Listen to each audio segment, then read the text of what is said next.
لیکن وہ پھوس کی بنی ہوئی مسجد اللہ اس کو آسمان پر اٹھا لے۔ نعرہ مسجد شامل ہے ان سب مساجدوں میں، ہماری مسجد مسجد منوری بھی شامل ہے۔ بے شک دنیا کے اندر سب سے زیادہ مقدس چیز اور زمین کون سی ہے؟ السلام علیکم ورحمۃ اللہ وبرکاتہ۔ میرے بھائی جانے کا خزانہ بنا ہے، اور میرے جو بھائی گنے چنے بچے کچے ہیں، آپ سے بڑی مؤدبانہ گزارش کرتا ہوں کہ سب اٹھ کر یہاں پر آ جائیں۔ آ جائیے ہم سب مل جل کر بیٹھتے ہیں، ایک ساتھ بیٹھتے ہیں، کندھے سے کندھا لگا کر بیٹھتے ہیں۔ آئیے آئیے ماشاءاللہ۔ یا ایھا الذین آمنوا لا تأکلوا اموالکم بینکم بالباطل، صدق اللہ العظیم۔ معزز سامعین، میں آپ کے سامنے آج کی آخری کڑی ہوں۔ میں 4 سے لے کر 5 منٹ آپ کے سامنے گفتگو کروں گا، اس کے بعد دعا ہوگی، سب اپنے اپنے گھر چلے جائیں گے، آرام کریں گے۔ معزز سامعین، یہ جو پروگرام ہے بسلسلہ تعمیر و توسیع منوری مسجد، میں آپ سے یوں سمجھیے کہ گفتگو کر رہا ہوں۔ آپ مجھے یہ بات بتا دیجئے کہ دنیا کے اندر سب سے زیادہ مقدس چیز اور زمین کون سی ہے؟ مسجد ہے۔ دنیا کے اندر کون سی ایسی زمین ہے جب یہ دنیا فنا ہوگا تو وہ زمین فنا نہیں ہوگی؟ کون سی زمین ہے؟ مسجد ہے۔ کیا یہ مجھے بتا دیجئے کہ اللہ نے مسجد کو یہ حیثیت دی کہ جب اللہ قیامت طاری کرے گا تو اس وقت مسجد کو مسجد حرام کے ساتھ ملا کر اللہ اٹھا کر اسے جنت کا حصہ بنا دے گا؟ تو مجھے بتائیے اس میں سب مسجد شامل ہے، ان سب مساجدوں میں ہماری مسجد مسجد منوری بھی شامل ہے۔ بے شک۔ تو دوستو یہ اعلان ہے، منوری مسجد کے جتنے بھی مصلیان کرام ہیں ان سے ادباً گزارش ہے، اپیل ہے کہ اگر آپ بازاروں میں ہیں یا کہیں ڈیوٹی پر ہیں، آپ وہاں سے ہٹ کر پنڈال میں آئیں، آپ سے مشورہ بھی کرنا ہے اور آپ کے ساتھ دعا کا اختتام بھی کرنا ہے۔ تو گزارش ہے، اپیل ہے، جو منوری مسجد کے مصلیان ادھر ادھر ہیں ان سے اپیل کرتا ہوں، گزارش کرتا ہوں، آپ پنڈال میں آ جائیں، آپ سے مشورہ بھی لینا ہے اور آپ کی آمد کے بعد دعا بھی مکمل کرنی ہے انشاءاللہ تعالی۔ اس دنیا کے اندر سب سے اونچی بلڈنگ کا نام کیا ہے؟ برج خلیفہ۔ اس دنیا کے اندر سب سے اونچی بلڈنگ کا نام برج خلیفہ ہے، لیکن جب اللہ قیامت طاری کرے گا، حضرت اسرافیل علیہ السلام جب سور پھونکیں گے تو اس وقت جب زمین درہم برہم ہوگا تو برج خلیفہ بھی ٹوٹ جائے گا، لیکن وہ پھوس کی بنی ہوئی مسجد اللہ اس کو آسمان پر اٹھا لے۔ نعرہ تکبیر، زندہ باد۔ میرے بھائی، آپ چند لوگ ہیں، آپ یہ مت سوچیں کہ ہم مٹھی بھر ہیں۔ نبی کریم صلی اللہ علیہ وسلم کے ساتھ ابتدائی اسلام میں جس وقت اسلام کی اشاعت کرنی تھی، دین کو پھیلانا تھا، تو آپ کے ساتھ میں ایک جمع غفیر، تعداد کثیر، مجمع کثیر نہیں تھی بلکہ چند لوگ تھے۔ اس پروگرام کا جو افتتاح ہوا ہے اس میں بھی چند لوگ ہیں، انشاءاللہ تعالی کل یہ پنڈال بھر جائے گا انشاءاللہ۔ میرے بھائی، میں نے جو قرآن کریم کی آیت پڑھی ہے، میں 2 منٹ بس آپ کا وقت لوں گا کہ ہم سب اپنے اپنی زندگی جب گزارتے ہیں تو سب سے پہلے ہمیں یہ غور کرنا چاہیے کہ ایک مسلمان جب اپنی زندگی گزارتا ہے تو وہ کون سے لقمے کو کھاتا ہے، کون سے زمین پر رہتا ہے، کون سے پلنگ پر لیٹتا ہے، کون سے صوفے پر بیٹھتا ہے، کون سی سواری پر سفر کرتا ہے۔ اگر اس کی سواری حرام پیسے کی ہو، اگر اس کی سواری جہیز کی ہو، اگر اس کے منہ میں جو لقمہ جاتا ہے وہ حرام کا لقمہ ہو، تو بتاؤ میرے مسلمان بھائیو، ہم کامیاب ہوئے کہ ناکام ہوئے؟ بولیے ایک مرتبہ، ناکام ہوئے۔ لیکن موجودہ وقت میں ہم مسلمانوں کے اندر یہ کمی ہے، وہ کمی یہ ہے کہ آج معیاری اشخاص وہ لوگ ہوتے ہیں جو بہت بڑا پیسے والا ہوتا ہے۔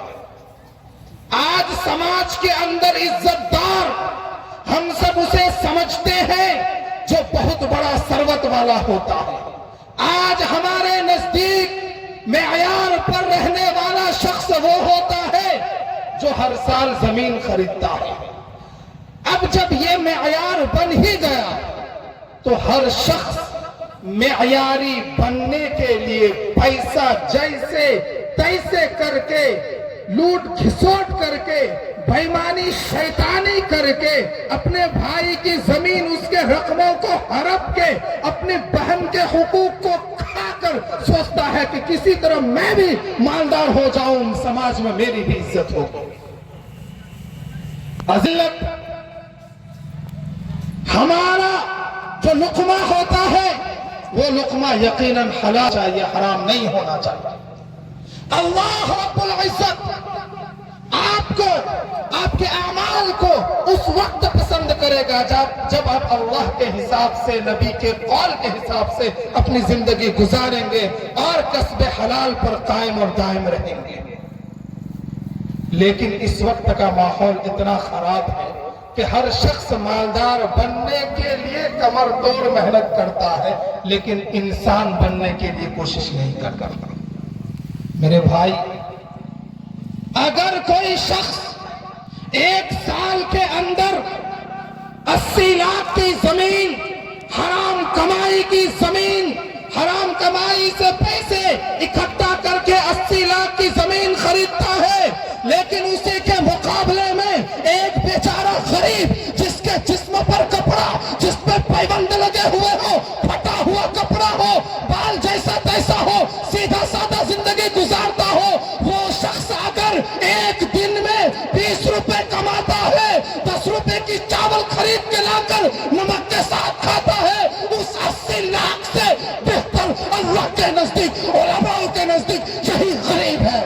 بے شک بے شک بے شک بے شک۔ میرے بھائی، میں بس اترنے ہی والا ہوں اپنی بات کو مکمل کر کے، اس لیے ہم آج یہ سوچیں، ہم سب ہاتھ اٹھا کر یہ وعدہ کریں کہ ہم اپنی زندگی کو گزاریں گے تو ہم اپنے لقمے کو گنیں گے کہ حلال لقمے کے بعد ہمارے منہ میں کوئی حرام لقمہ نہیں جائے گا۔ بولیے انشاءاللہ، انشاءاللہ، ماشاءاللہ، یہ بہت اچھی بات ہے۔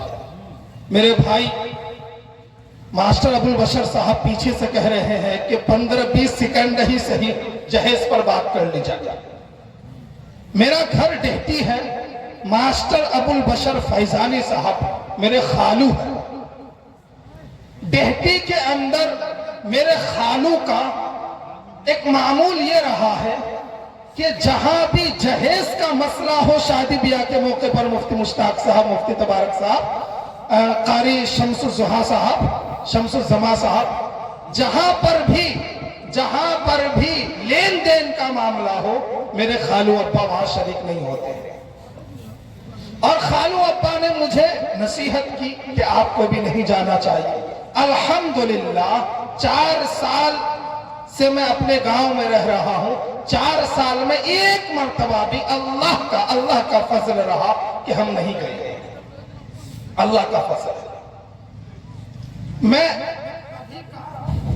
ایک ابھی کا واقعہ میں آپ کو بتا دیتا ہوں۔ ایک صاحب تھے، وہ ہم سے بہت ملتے جلتے رہتے تھے، میں نام نہیں لوں گا،